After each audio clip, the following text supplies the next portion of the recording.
Hello and welcome back to Bodhisattva channel. I am Praveen Baisla here with a new video in the Decode series और आज हम video में देखने वाले हैं कि ग्रुप ऑफ 7 G7 नेशंस क्या है। ये हम देखेंगे एक न्यूज़ के कॉन्टेक्स्ट में, जो कि G7 की मीटिंग अमेरिका में होने वाली थी, यूएस में होने वाली थी, मैरीलैंड शहर में, और वहाँ के प्रेसिडेंट डोनाल्ड ट्रंप ने इसे पोस्टपोन कर दिया, ये कहते हुए कि I don't feel that as G7 it properly represent what's going on in the world. It is very outdated group of the country, he said, conveying his desire to expand participation in the summit beyond the G7 member. तो इसके बारे में देखेंगे कि क्यों Donald Trump जो हैं वो चाहते हैं कि इसको एक्सपेंड किया जाए, और क्या वाकई में जो G7 है उसने इंटरनेशनल लेवल पर अपना सिग्निफिकेंट खो दिया है, और G7 की हिस्ट्री क्या है और ये कैसे बनकर उभरा था उसके बारे में भी हम देखेंगे. सबसे पहले बात करते हैं कि G7 क्या है. तो G7 जो है it is an organization of the 7 countries हैं जो कि सो कॉल्ड एडवांस्ड इकोनॉमी है, और सो कॉल्ड एडवांस्ड इकोनॉमी होने के साथ साथ ये कंट्रीज़ क्या हैं, इंटरनेशनल लेवल पर कम्युनिटीज़ ऑफ वैल्यूज़ को रिप्रेजेंट करती हैं. और वो वैल्यूज़ क्या हैं, जैसे कि human right, democracy, rule of law, prosperity and sustainable development जो है इनके की प्रिंसिपल्स हैं. और इसे ये इंटरनेशनल लेवल पर एट द हेल्म क्या करते हैं, रिप्रेजेंट करते हैं. और इसका फंक्शन क्या है, G7 का जो मेन फंक्शन है, it is to facilitate shared macro economic initiative by its member to tackle the economic crisis. जब इसका निर्माण किया गया था 70s में, तो बेसिकली इसको इकोनॉमिक क्राइसिस जो आ रहे थे उस टाइम पर और आने वाले समय में उनके लिए उसको टैकल करने के लिए इनका जो था इस ऑर्गेनाइजेशन को बनाया गया था. अगर डाटा की बात करें कि ये कितना सिग्निफिकेंट है, क्योंकि ये रिप्रेजेंटेशन किस लिए मायने रखता है, तो उसकी अगर बात करते हैं तो 2018 का अगर डाटा लेते हैं तो ये जो कंट्रीज़ हैं लगभग 58% of the global net wealth को होल्ड करते हैं, जो कि लगभग $317 ट्रिलियन के बराबर है, और 46% ऑफ GDP मेन कंट्रीज से आता है, and 32% of the global GDP based on the purchasing power priority को भी ये क्या करते हैं, रिप्रेजेंट करते हैं. तो ये रही G7 की बात. अब चलते हैं कि हिस्ट्री क्या है, कि किस तरीके से ये G7 ऑर्गेनाइजेशन जो था ये अपने वास्तविक फॉर्म में जो आज है उसमें आया. बात करते हैं 70s में, जब ऑयल क्राइसिस 73 का जब ऑयल क्राइसिस चल रहा था, तो वहाँ पर एक इनफॉर्मल मीटिंग यूएस में हुई थी, जिसमें कि US, western Germany, France and United kingdom एक इनफॉर्मल मीटिंग के थ्रू इस G7 की शुरुआत हुई थी. और बाद में चलकर इसमें जापान ने ज्वाइन किया, कनाडा ने, इटली ने ज्वाइन किया, देन फिर कनाडा ने ज्वाइन किया, और 90s में चलकर इसको किसने ज्वाइन किया, रशिया ने ज्वाइन किया. और इसके बाद इस ऑर्गेनाइजेशन का जो नाम हुआ वो हुआ G8. लेकिन बाद में 2014 में क्रीमिया के इशू के ऊपर रशिया को इससे क्या कर दिया गया, एक्सपेल कर दिया गया, और ये वापस से जो ऑर्गेनाइजेशन था वो क्या हो गया, G7 हो गया. इंपॉर्टेंट समिट्स अगर इसकी देखें तो फर्स्ट जो समिट हुई थी 1975 में, फ्रांस ने होल्ड किया था उसको, और तब ये संस्थान जो था, ऑर्गेनाइजेशन था, ये 6 कंट्रीज से मिलकर बना था, और इसीलिए इसे G6 कहा गया. और पहली मीटिंग अगर G8 की देखा जाए तो 23rd समिट जो हुई थी उसमें रशिया ने ज्वाइन किया था इसको, और G8 इसको तब कहा गया था. और उसकी अगर लेटेस्ट करंट की अगर समिट्स के बारे में बात किया जाए तो 2019 में इसे हेल्ड किया था फ्रांस ने, एंड इंडिया को भी इसमें क्या किया गया था, इनवाइट किया गया था. और 46 जो अभी हाल ही में पोस्टपोन कर दी गई है, उसे हेल्ड करने वाला था यूएसए, उसके मैरीलैंड शहर में. और इसी के एक्सपेंशन की बात चल रही है, इस मीटिंग की ही एक्सपेंशन की बात चल रही है कि इस G7 ग्रुप को क्या किया जाए, एक्सपेंड किया जाए. अब देखना ये होगा कि वाकई में क्या G7 जो है उसने अपनी जो सिग्निफिकेंस थी, जिस पर्पस के लिए उसको बनाया गया था उस समय पे, उसको अच्छे से रिप्रेजेंट करता है कि नहीं. और उसको जानने से पहले हमें देखना होगा कि करंट इकोनॉमिक सिचुएशन क्या है ऑल ओवर दी वर्ल्ड, और ये करंट इकोनॉमिक सिचुएशन में ये जो 7 कंट्रीज़ हैं वो कहाँ कहाँ स्टैंड करते हैं, और कौन कौन से अदर कंट्रीज़ हैं जो कि पॉसिबली इन कंट्रीज़ को क्या कर सकते हैं, लीड कर सकते हैं, और ज़्यादा अच्छे से इस रिप्रेजेंटेशन और इस ऑर्गेनाइजेशन को क्या कर सकते हैं, रिप्रेजेंट कर सकते हैं, यदि उनको इसमें क्या किया जाए, इन्वॉल्व किया जाए. तो बात करते हैं व्हेन G7 वो constituted, G7 countries accounted for close to 2/3 of the global GDP. जब बनाया गया था, जब 2/3 ऑफ ग्लोबल GDP को क्या करता था, ये रिप्रेजेंट करता था. they now account for less than third of the global GDP on purchasing power priority and less than half on market exchange rate। लेकिन अब जो है ये लेस देन वन थर्ड को रिप्रेजेंट करता है both on the basis of the purchasing power priority. Purchasing power priority ये रहता है कि किसी भी कंट्री के अंदर एक यूनिट करेंसी के अंदर कितने ऑब्जेक्ट और बास्केट ऑफ ऑब्जेक्ट को अवेल किया जा सकता है उस पर निर्धारित होता है परचेजिंग पावर प्रायोरिटी। इसके बाद देखते हैं कि अभी के जो 7 लार्जेस्ट इकोनॉमीज़ हैं, जो इमर्जिंग इकोनॉमीज़ हैं, वो कौन कौन से हैं। वो हैं Brazil, China, India, Indonesia, Mexico, Russia और तुर्की। और इनमें से एक भी मेंबर जो है वो G7 का मेंबर नहीं है। और सॉरी, इसमें से जो भी एक भी कंट्री जो है वो G7 का मेंबर नहीं है 7 सबसे बड़ी इमर्जिंग इकोनॉमी में। तो कहीं ना कहीं ये डिफेक्ट करता है रिप्रेजेंटेशन में। And then India's economy is already third largest in the world in the PPP terms। और इंडिया की जो इकोनॉमी है वो थर्ड नंबर पर आती है पीपीपी के संदर्भ में, लेकिन वो भी इसका मेंबर नहीं है। 6 of the 7 of the world best performing economy will be China, India, United state, Indonesia, Brazil and Russia. तो कहीं ना कहीं देखिए इंडोनेशिया, ब्राज़ील, रशिया, चाइना और इंडिया ये भी इसके मेंबर नहीं है और ये आने वाले समय में सबसे बेस्ट परफॉर्मिंग इकोनॉमीज़ होने वाले हैं। तो कहीं ना कहीं आगे की जो इकोनॉमी, वर्ल्ड की इकोनॉमी को अगर संभाल के चलना है, उनको ध्यान में रखते हुए चलना है, तो इन नेशंस का पार्टिसिपेशन भी क्या होता है, ज़रूरी हो जाता है। And it is projected that the India GDP will increase to $17 trillion in 2030 and 42 trillion in 2050 in PP term, in second place after China, just ahead of the United States। और इससे ही पता चलता है कि आने वाले समय में इंडिया कितना सिग्निफिकेंटली वर्ल्ड लेवल पर उसकी इकोनॉमी के थ्रू अपना रिप्रेजेंटेशन बढ़ाने वाला है। तो उसका इनकल्शन इस तरीके के ऑर्गेनाइजेशन में होना कितना इम्पोर्टेंट है। बात करते हैं कि G7 के सामने जो चैलेंजेस हैं वो मेन चैलेंजेस क्या हैं अभी के टाइम पर और किस तरीके से लिमिटेड रह गया G7। पहला अगर देखें तो G7 failed to held the economic downturn of the 2007 and 8। जैसे कि मैंने बताया कि 70s में जब इसको बनाया गया था तो इसका जो मेन फंक्शन था वो macro economic situation crisis economic crisis को डील करना था, लेकिन ये इसमें फेल रहा 2008 के क्राइसिस में, इकोनॉमिक क्राइसिस में, और तब जाकर वर्ल्ड लेवल पे G20 का निर्माण करना पड़ा।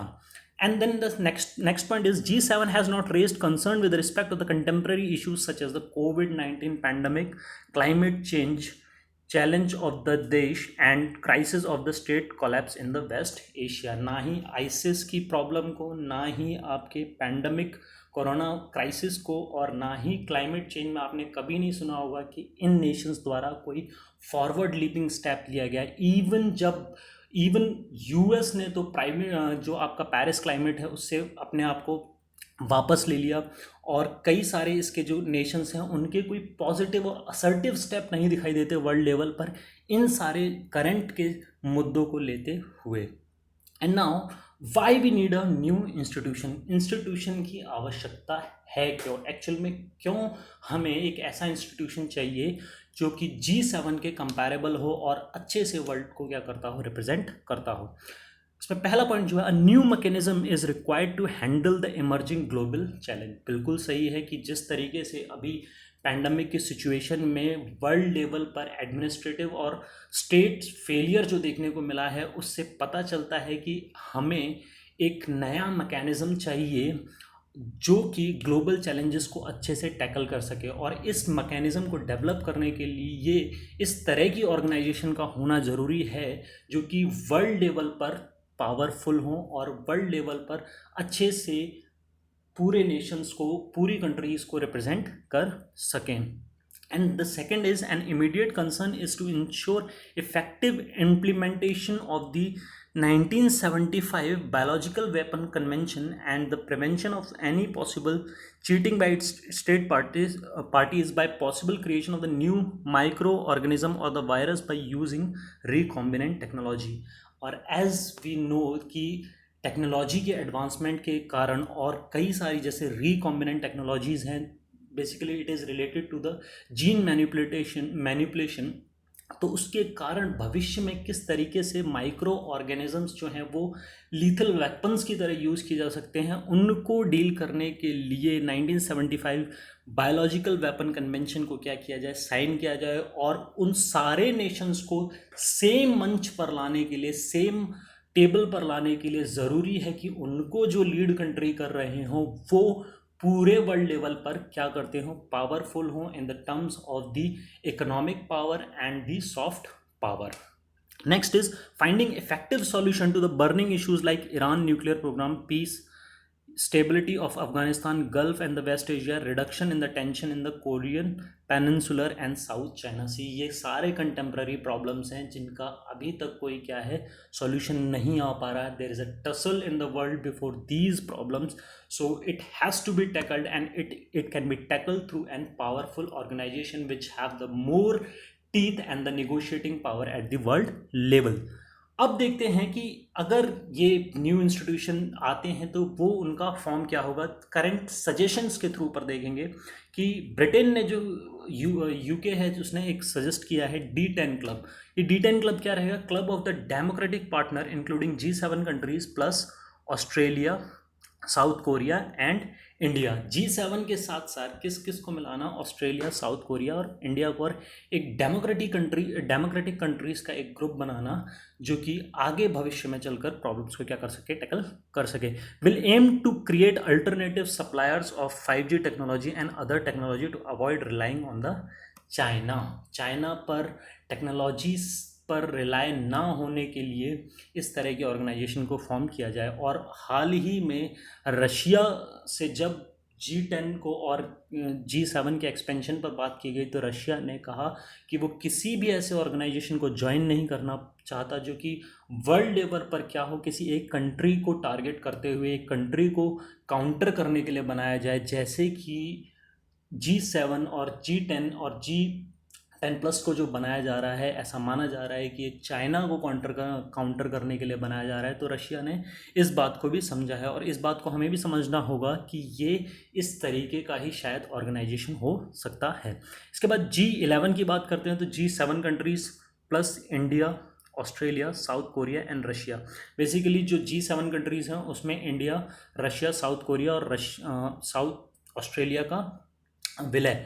और यही बात क्या है डोनाल्ड ट्रंप ने कही है. और फिर बात करते हैं G8+ क्या है. G8+ जो है आपका G7+ रशिया, जो G7+ रशिया एंड आपके ब्रिक्स नेशन और उन नेशंस में एक और कंट्री कौन, मैक्सिको, उसको क्या कहा गया आपका G8+ कहा गया है. तो ये डिफरेंट काइंड्स ऑफ एक्सपेंशन है जो G7 के हो सकता है भविष्य में देखने को मिले. अब बात ये आती है कि डोनाल्ड ट्रंप जो हैं वो क्यों चाहते हैं इतने डेस्परेटली कि G7 का क्या किया जाए, एक्सपेंशन किया जाए.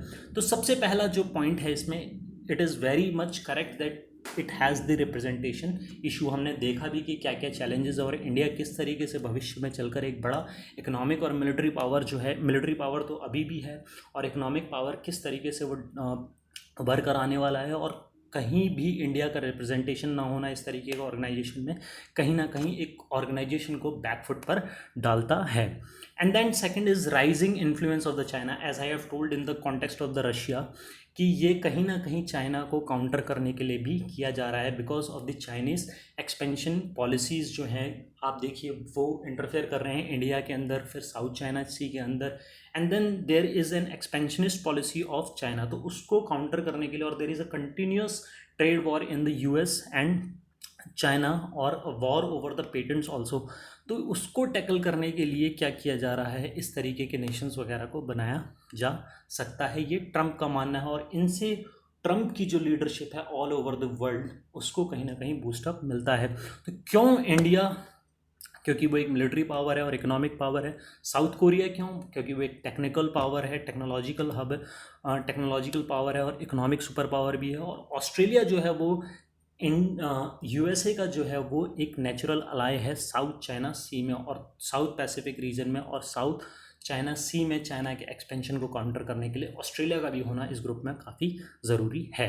उसके बाद बात करते हैं कि यूएस के इलेक्शंस भी हैं जो नवंबर में होने वाले हैं, और डोनाल्ड ट्रंप जो हैं वो अपनी डोमेस्टिकली इमेज को बूस्ट अप करने के लिए ये दिखाना चाहते हैं कि he still is the leader of the world and US is still the leader of the world, और वो वहाँ इनवाइट करना चाहते हैं वर्ल्ड के पावरफुल कंट्रीज़ को कि वो वहाँ पर आएँ, जिससे कि उनकी यूएस की भी शाख बढ़े और उनकी लीडरशिप का भी क्या किया जाए, प्रेज़ किया जाए, और उनको इससे चुनावी फ़ायदा हो। और उसके एक और पॉइंट जो है वो ये है कि डेमोक्रेटिक पार्टी जो है, अमेरिका में दो पार्टी हैं, टू पार्टी सिस्टम है, एक डेमोक्रेटिक और एक रिपब्लिक। जो डोनाल्ड ट्रंप बिलोंग करते हैं वो रिपब्लिक पार्टी से बिलोंग करते हैं, लेकिन जो डेमोक्रेटिक पार्टी है वो प्रो इमिग्रेटरी पार्टी है, इमिग्रेशन को फेवर करती है, लेकिन रिपब्लिक पार्टी जो है वो इमिग्रेशन को फेवर नहीं करती है। और इमिग्रेशन का ही एक बहुत बड़ा पार्ट जो है वो है वहाँ पर रह रहे इंडियन डियास्पोरा जो हैं, वो यूएस के इलेक्शन को अच्छा खासा क्या करते हैं, इन्फ्लुएंस करते हैं। तो कहीं ना कहीं उनको भी ध्यान में रखते हुए इंडिया का इन्वॉल्वमेंट और इंडिया को इस तरीके से यूएस द्वारा इम्पोर्टेंस दिया जाना ये देखने लायक है। And at many time Trump Republican Party is anti-migratory, but President has often acknowledged Indians' contribution in the US because he knows the values of the influence of the Indians in the USA। तो ये था हमारा video. अगर video पसंद आया तो please इसे like कीजिए, कमेंट कीजिए और शेयर कीजिए, और आपने अभी तक अगर चैनल सब्सक्राइब नहीं किया तो प्लीज़ चैनल को सब्सक्राइब कीजिए। Thank you very much.